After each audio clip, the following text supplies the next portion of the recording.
V sredo 2. aprila 2014 v dopoldanskih urah je v prostorih vinske kleti Zlati grič v Slovenskih Konjicah potekala 19.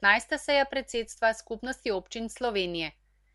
Dnevni red je vseboval izhodišča za novo prostorsko zakonodajo, predstavitev dejavnosti občine Slovenske Konjice na področju socialnega podjetništva, priprave na redno letno skupščino Skupnosti občin Slovenije in delo komisij in delovnih skupin. Izjavo za medije je posredoval gospod Anton Štihec, predsednik predsedstva Skupnosti občin Slovenije, tudi župan mestne občine Murska Sobota. Današnja seja, kar se tiče vsebine, je največ časa ste posvetili tem predlogom nove prostorske zakonodaje. Mogoče čisto vsebinsko, torej tisto, na kar mogoče župani ali pa občine v zvezi s tem želite. Poglejte, kar se tiče prostorske zakonodaje in pa začetnih postopkov za spremembo prostorske zakonodaje, v občinah opozarjamo na predolge procese, ki se pri sprejemanju recimo občinskih prostorskih načrtov dogajajo. V povprečju se občine spreminjamo prostorsko zakonodajo, se pravi občinske prostorske načrte od 4 do 8 let. To pa je absolutno predolgo in če to primerjam z nekaterimi drugimi državami po Evropi, recimo na Švedskem imajo največ 1 leto. Mi smo danes na seji predsedstva Skupnosti občin Slovenije dobili tudi eno poročilo našega strokovnega odbora, ki deluje v sklopu Skupnosti občin Slovenije za področje prostora. Prav tako smo povabili na sestanek Zvezo arhitektov in prostorcev Slovenije ter tudi predstavnika Ministrstva za infrastrukturo in prostor. In od stroke ter od županov, pač predstavnikov MEZIP-a, predočili, da želimo, da se zmanjšajo normativne omejitve pri sprejemanju prostorske zakonodaje, da je izvirna pristojnost urejanja prostora občinska in z razno regulativo se pa ta pristojnost omejuje občinam, da želimo, da se čim prej vlada ustanovi nadresorni organ, ki bo usklajeval med različnimi ministrstvi, takrat, ko občine dajejo predloge, da dobimo končna mnenja, predolgo traja. Skratka, ta nadresorni organ mora dejansko bdeti nad urejanjem prostora, ne pa da se vsako ministrstvo jemlje svoje pristojnosti in kot nek vrtiček ščiti svoje interese. To so nekako bistveni poudarki, vse skupaj pa želimo, da se časovno zmanjšajo procedure in postopki umeščanja nekih posegov v prostor. Prav tako je strani Zveze arhitektov in prostorcev bil podan predlog, ki ga tudi na Skupnosti občin Slovenije podpiramo, to pa je, da se naj naredijo neki interventni ukrepi za lažje umeščanje gospodarskih subjektov v prostor. Namreč ne more se zgoditi in nedopustno je, da neke gospodarske družbe, ki se odločijo, da bi v nekem okolju, v nekem prostoru širile svojo dejavnost ali pa se locirale, da traja, 3-4 leta, da sploh pride do umeščanja oziroma spremembe namembnosti, se pravi, da se dopusti, da ta dejavnost v nekem prostoru je in šele takrat lahko ta investitor pristopi k projektiranju in podobnim zadevam. Skratka, procesi časovno predolgo trajajo, da lahko neka gospodarska dejavnost zaživi na nekem področju, kjer mogoče ta danost je. Če lahko na kratko, morda še kaj ste še drugega danes sklepe sprejeli? Imeli smo danes tudi točko dobro prakso iz socialnega podjetništva, kjer so nekatere gospodarske družbe, ki se ukvarjajo s socialnim podjetništvom, to tudi predstavile. Apel seveda predsedstva Skupnosti občin Slovenije v tej smeri je, da se občine še naprej aktivno vključujejo in podpirajo seveda vključevanje ljudi v socialno podjetništvo. Želeli bi se seveda več sredstev, da jih država nameni ne zgolj samo za javna dela kot javna dela, ampak več sredstev za takšne ukrepe, ki bodo ljudem, ki preko javnih del začnejo delati, kasneje tudi omogočili, da se zaposlijo v svojem tudi socialnem podjetju.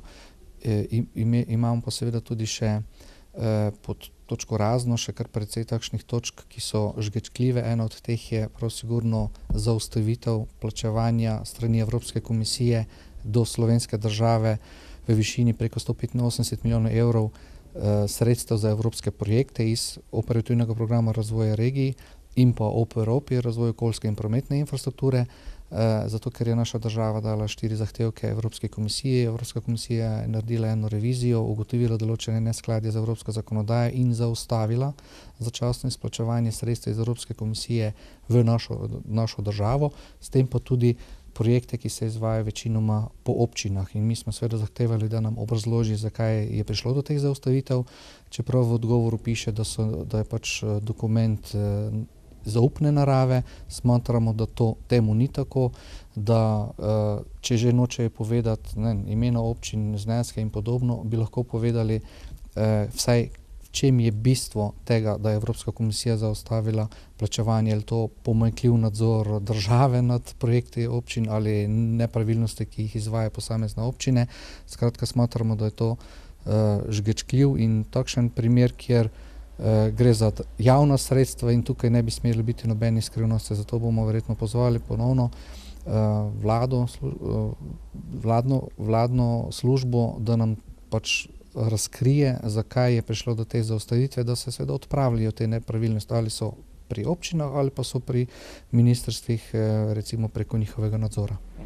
Zdaj, nepremičninskega davka ne bo, to je dejstvo, Ustavno sodišče je reklo svoje, torej bo letos tudi še ostalo nadomestilo.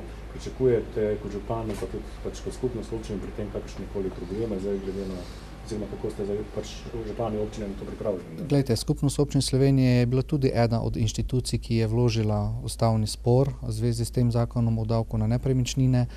In smo veseli, da je Ustavno sodišče odločilo tako, kot je odločilo. Namreč tudi mi smo smatrali, da se izvirni prihodek, ki ga občine imajo preko nadomestila za uporabo stavbnega zemljišča, ukinja in se uvede nov državni davek, torej ni več občinski, ampak državni, in potem od države, od dobrovoljnosti države dobi občina nazaj nekaj sredstev, da je to tudi eden od razlogov, zakaj je ta zakon padel. Torej, z tega vidika smo veseli. Veseli smo pa tudi z tega vidika, da sedaj zadeva se nadaljuje, kar se tiče pobiranja teh davščin kot prej, torej preko nadomestila za uporabo stavbnega zemljišča, in so občine same odločajo, kako bodo, kakšno višino tega nadomestila bodo imele, torej ne enotno po celi državi, ampak občina vsaka za sebe, s tem pa občina lahko regulira, ali bo bolj obremenjevala gospodarstvo ali manj, ali bolj obremenjevala svoje občane ali manj, glede na gospodarsko situacijo. Recimo nekatere občine so se odločale, da ne povišujejo recimo vrednosti točke, preko katere se izračunava nadomestilo za uporabo stavbnega zemljišča, ravno iz tega razloga, ker je gospodarska, finančna situacija takšna, kot je, in s tem tudi uravnava malo obremenitve, predvsem gospodarstva. Tako da smo veseli, da se bo zadeva nadaljevala preko nadomestila za uporabo stavbnega zemljišča. Seveda bo pa sedaj naslednja težava nastala predvsem pri gospodarstvu, ker je veljal novi zakon o davku na nepremičnine in ker še ni bila celotna evidenca vzpostavljena, sedaj pa več ne velja zakon, in ker so nekatere gospodarske družbe mesečno plačevale prej nadomestilo za uporabo stavbnega zemljišča, sedaj pa nekaj časa verjetno ne, se bo zdaj zgodila situacija, ko bodo aprila ali pa maja ali pa junija dobile naenkrat zaplačati za 5-6 mesecev, in tega denarja ponavadi gospodarske družbe nimajo na zalogo in bodo potem seveda spet malo bolj obremenjene in se bodo pojavile težave pri njihovem zagotavljanju sredstev za plačilo recimo nadomestila za uporabo stavbnega zemljišča. Pri gospodinstvih, pri občanih je pa ponavadi bilo v 2-3 obrokih pobirano ta nadomestilo za uporabo stavbnega zemljišča, odvisno od občine, preko davčnega urada. Mislim, sem vprašal, glede na to, da je to pozno, mislim, da smo že v 4. mesecu, ne moga več časovne stiske pri občinah. Saj pravim, pri občinah, kar se tiče nadomestil za uporabo stavbnega zemljišča, ki jih dobimo od občanov, ne bi smel biti problem, ker ti to ponavadi dobimo dvakrat, enkrat v sredini leta, pa enkrat septembra, oktobra, novembra v tistem delu. Kar se tiče gospodarskih družb, so pa plačevale vsak mesec, tam pa je lahko problem, kaj te gospodarske družbe mogoče ne bodo imele na zalogi toliko denarja, da bi zdaj za 5 mesecev skupaj plačale nadomestilo za uporabo stavbnega zemljišča. Torej, da se ljudem pošle, to ne bi smel biti problem, kajti te evidence so že in podatke, ki jih mi pošiljamo davčnemu uradu, preko katerega potem se pobirajo ti davki, grejo tako, kot so šli prejšnja leta, zdaj pač grejo z nekaj mesečno zamudo, ampak pravim, ko pri gospodinjstvu se to ne bo poznalo, ta izpad pri gospodarstvu pa se lahko pozna. Kakor pa veste, pa je pa je del, se pravi prve 4 mesece so bile izgubljene, kar se tiče prihodkov iz davka na premoženje, ampak ti zneski niso tako velike, tako da ta del bodo pa občine tepene. Samo eno vprašanje še imam. Zaenkrat je še samo v vladni proceduri, so tudi napovedane spremembe zakona o financiranju občin.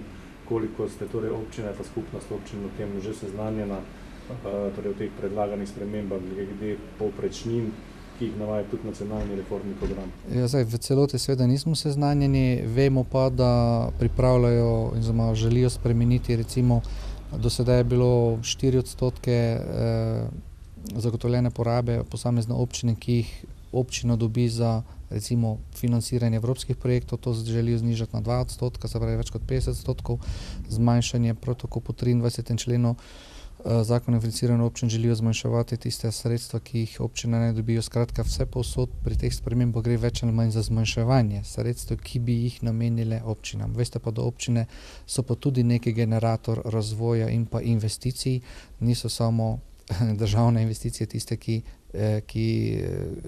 kar se tiče gospodarstva, poskrbijo za kakšen razvoj, so pa predvsem občine, in če to lahko potrdim z tem dejstvom, da smo, kar se tiče koriščenja evropskih sredstev iz operativnih programov razvoja regij, recimo, bile občine v tej perspektivi, ki se je zaključila, bili 100%, smo 100% izkoristili ta sredstva, torej so občine svoje projekte izvedle skoraj v celoti, da nekatere državne ministrstva in državne inštitucije niso izvedle projektov v celoti, zato tudi izpad koriščenja teh evropskih sredstev, kar se nam lahko zgodi na koncu te perspektive. Torej zaenkrat kakšnih zadržkov ali pomislekov ali pa kakšnega stališča do teh predlogov še nimate? No, stališč nekaj smo jim že pisali, Skupnost občin Slovenije, in jih opozarjali, kaj to pomeni, zmanjševanje sredstev, kot sem prej povedal, 4,2% in podobno.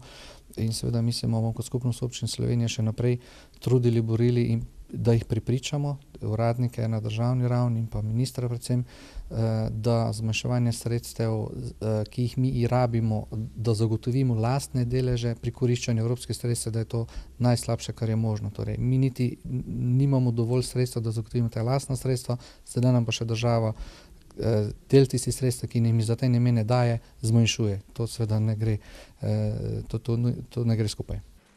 Hvala lepa.